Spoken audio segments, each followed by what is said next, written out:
Get on your feet. It's time to walk over to the other side of the expansive Studio 9 here at the beautiful TSN campus in Scarborough, Ontario, because TSN hockey insider extraordinaire Darren Dreger is awaiting me in the side seats. Dregs, happy holidays. How are you, buddy? I'm doing well. Did you write the music yourself, or is this? I have a little Casio back home, and sometimes I like to tinker. You know how it is. Okay. Like to play the odd tune for myself. Hey, the Jets have had a tremendous season. Yeah. You know, I don't know that a lot of people thought they were going to be this good after losing Pierre-Luc Dubois, but man, they've been great. And a huge part of it has obviously been Kyle Connor, which is why it was so devastating to see him take that knee-on-knee hit from Ryan Strome and their 4-2 win on Sunday. Any update on Connor's status? Well, the update is he's back now in Winnipeg, and the Winnipeg Jets are reluctant to attach any official timeline to how long he's going to be out because they need the Winnipeg Jets doctors to fully evaluate and then bring in the specialists. Obviously, they'll be testing and imaging to get that full extent of the damage done to the knee.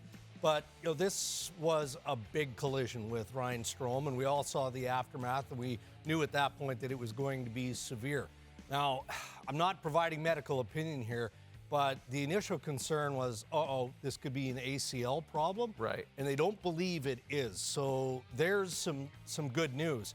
But until you get all the testing done, we'll stick with what the initial reporting is on it, and that's a 6 to 8 week timeline. So it could be less, could be more. They have to go through the process. And then Chris Tanev, who was like the prom king. Everybody wants to dance with this guy. Everybody wants to acquire this guy. Maybe the Flames still want to sign this guy, and he takes that hard hit into the boards on Monday in that game against Colorado. Any update on Tanev? That's just the way the man plays the game, right? Yeah. And that's why there are so many suitors for Chris Tanev, but that's also why he's so key to the Calgary Flames, the character of the individual.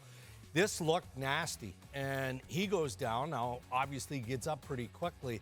And again, the initial fear was when he leaves the ice, how do you know? But when a guy like that is bent over in the fashion that he was, you know that he's hurt. Yeah. This is a guy that has played a lot of games, Jay, in the National Hockey League with pain. Yeah. He understands and knows it. So there's not a whole lot to go with other than it's day-to-day.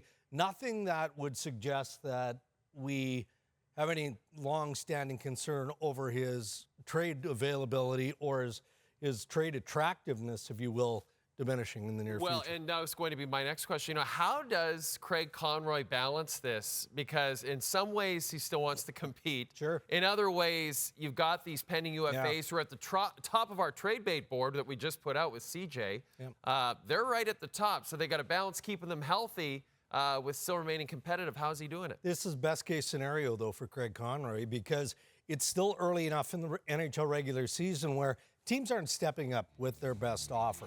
If you're the Toronto Maple Leafs, you're looking at that blue line and you're, of course, wanting to add to it.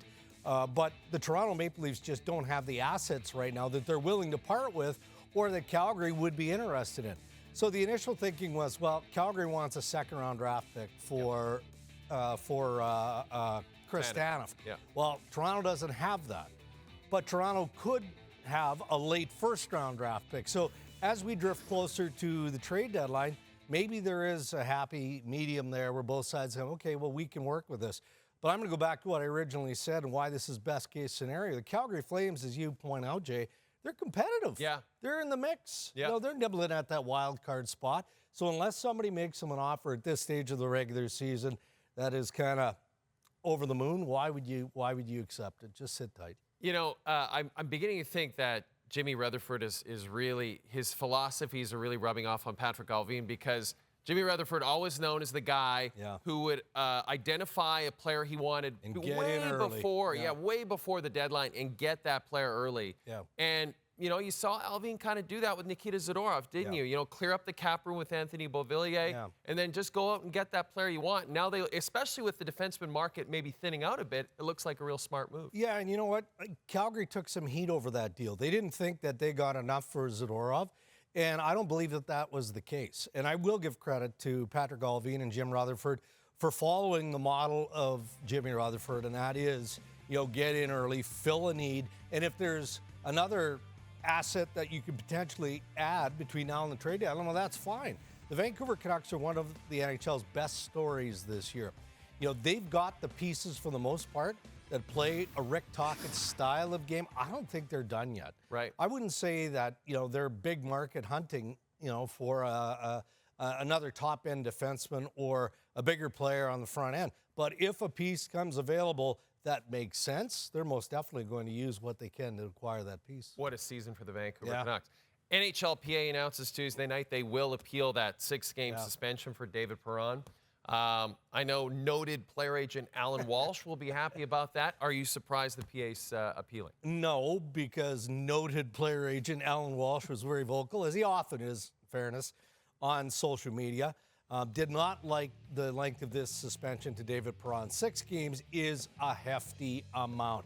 It's a nasty play. Now, do I think that David Perron, you know, purposely targeted the head of Artem Zub? No, I don't.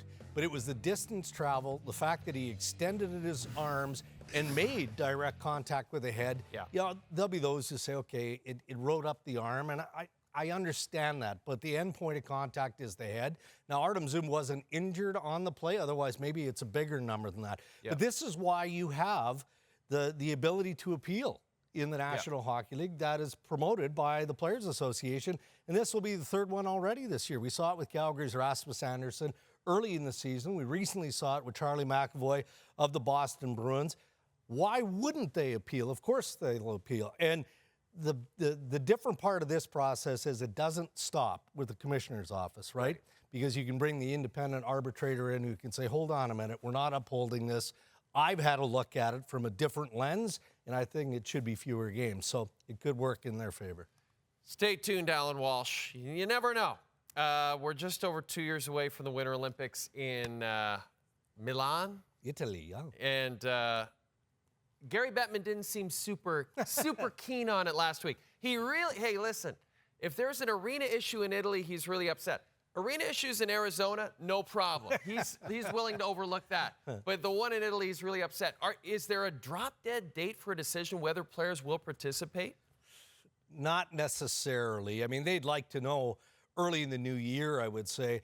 And the arena issue is really the latest, but it piles on to some of the other concerns that the National Hockey League and, frankly, the NHLPA share.